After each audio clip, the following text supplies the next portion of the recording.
Okay, Jesper, you're going to say something about Freddie Couples.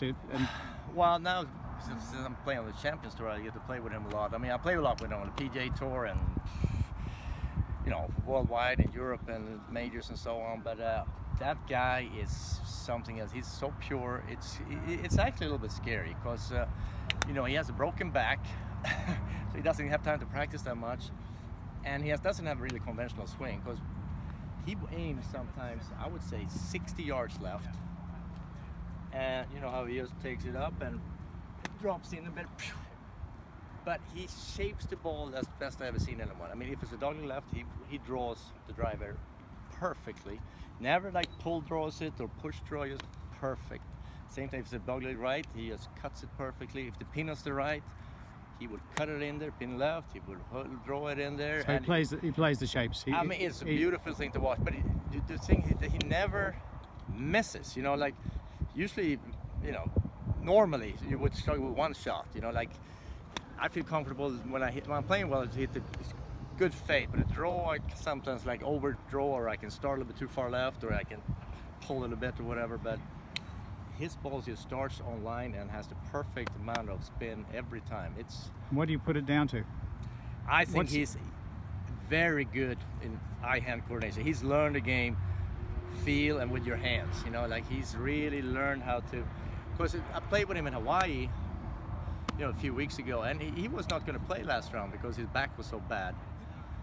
And I mean, he could hardly move, but he just still went up, and even if he hit it one-handed, sometimes it bombed it perfectly. So I mean, he just knows how the shot he's feels. got an awareness for the club head, hands, eyes. And what people forget target. Sometimes, which is very important, is how a good shot feels. I mean, at impact.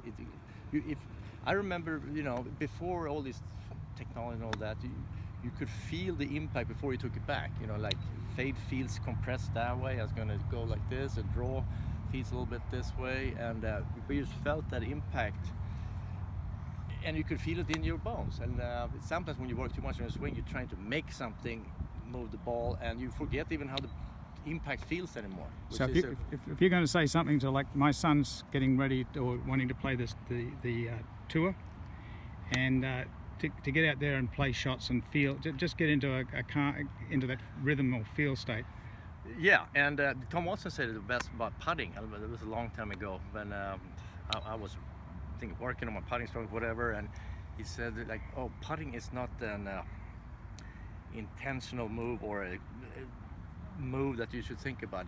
Putting should only be a reflex of what you're seeing, which I thought was great to see, because sometimes with all the contraptions now these days, hey, they. You know, you learn maybe to start the ball online and so on, where you forget the breaks and all that feel. So that's just the way it is. Feel the deal. Thank you, sir. All right. Thanks, Jesper Parnevik.